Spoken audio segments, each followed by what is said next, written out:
this is the grid that we put together on Tuesday for doing a texture sampler. And what I wanted to do is to show you a technique where you don't have to struggle with whipping a corner. You can actually avoid corners almost completely, simply, there we go, by rounding the corner of your rug. Okay, so, and I'm doing this is my room size rug, and the picture's horrible. The colors are very garish here. I just didn't have time to get the lighting right, but I'll replace it in the replay. Okay, so VIP members will see a very nice photograph here, but for right now, we're seeing a little bit of a rough photograph, but you can see the rounded corner on that, and that's where we're going. That's the attempt that I'm trying to do. So in the tease on Facebook, I told you that my thermos can help you hook corners, right? And that's because you can take let me figure out where the camera's at. You can put this down in such a way that you can then trace around the edge. So let me go ahead and do that. And make a rounded corner, okay? You can use something bigger if you want. And what I'm trying to do is I'm looking at the midpoint of whatever it is that I am doing. And wherever that midpoint is, that's where I want to line it up here. In the midpoint here is where I want to line it up here. If I do it this way, or if I push it too close, it's not going to make the pretty gentle curve. If this is too big of a curve, find something smaller. You know, you've got tons of round things in your kitchen just sitting around that will allow you to do a rounded corner. And then when you're hooking, you simply stay inside the line like you do for all rug hooking and follow that curve around, right? Now, the tricky thing comes when you're ready to finish it, right? So what I recommend is I have this finishing tool that is available on my website, completely free. I recommend that you order it when you place an order. You can order it independently, but you're going to have to pay first class postage, and I can't put it in an envelope because it's too thick. But you take this tool and you push it right up against the loops, put your pencil in the ditch, and draw a line. Now, we did this the other day, right? So it's the same exact principle. This is the cut line. This is where I'm going to be cutting off the backing. But for a rounded corner, I'm not going to be cutting it straight.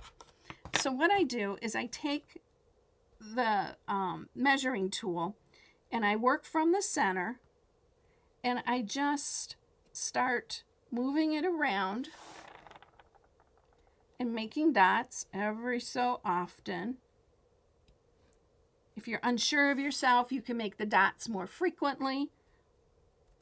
And then you simply draw that line. And then this is where I will cut. Okay, now, here's the most important thing. Before you expose that bias, you're going to want to get to your sewing machine, and you're going to want to do some straight stitching right here. Okay? Straight stitching is this regular old stitching that the sewing machine does. And I bring it up a ways and then back tack it, which means go forward, go back. So this one would be the same way. I would start it out by back tacking it. And I want to get down into the straight area quite a bit with it. Once I have that done, then I can cut right on the marker line. Once that's done, I can take it to the sewing machine and do a zigzag. And the zigzag is going to be half off the backing, half on the straight stitch that you did. And what happens is this straight stitching that you're doing here, that actually prevents this area from stretching. And that's important when you zigzag it, otherwise this will ripple and it'll be a mess. It'll be much bigger than it needs to be. And right now you don't need that bigger. You actually need it a little bit smaller. Then, let's go back to here. Then what you do is simply follow the fold forward procedure. And I don't put in a gathering string. I mean, this is a pretty small area. It's not like we're gathering, the entire waist of a dress or something. So what I do is I just kind of fold, bring it in, pinch it together, stitch it down, and try to get it as evenly distributed as possible. Okay, and small little stitches is usually going to be the way to go. Once that's done, then you can fold it forward again. So I just noticed this comment. Kim is saying quarters make a nice rounded corner on a small piece. And yeah, and the diameter that you choose is going to depend on the size of the piece or the look that you want. How pronounced do you want that rounded corner? Do you want just a little bit, or do you want a bigger amount? Jerry is asking, how do you stabilize it without a sewing machine? Let me go back to this camera. And do you see how I did this up here? That's an example of how you do zigzagging without a sewing machine, right? It's just a simple whip, and it's ugly. It's ugly, but it's not unraveling, right? So the straight stitch, you're going to do the same thing. You're going to stitch here to anchor it, and then you're just going to take little stitches, just a running stitch, and then bring it over here and anchor it. It's real important that it's anchored because you don't want that corner to stretch out any. Then cut off, and then do this kind of a treatment and whip around that edge like this so that it doesn't unravel. It's very, very doable without a sewing machine.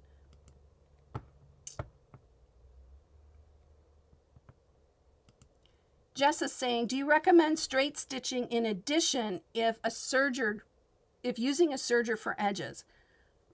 Probably. The problem is I've never used a serger. I own one. Thank you, Star. And I need to get to it. It's just life has been crazy and I haven't gotten to it. But if it ripples that edge in the slightest on a bias, you can always grab a test piece and try it. I would do a straight stitch and then serge over that straight stitch.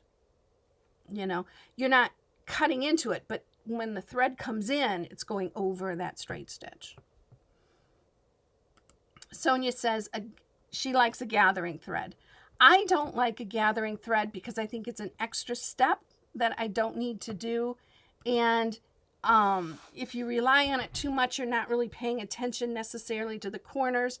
I just try to keep everything coming in and pointing towards that center as nice as possible.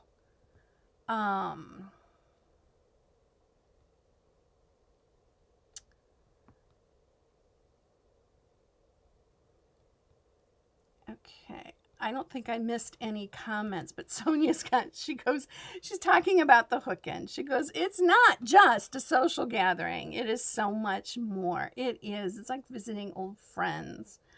Monica says, I'm a member but can't join your office hour on Tuesday since I work at that time. Can other times be arranged?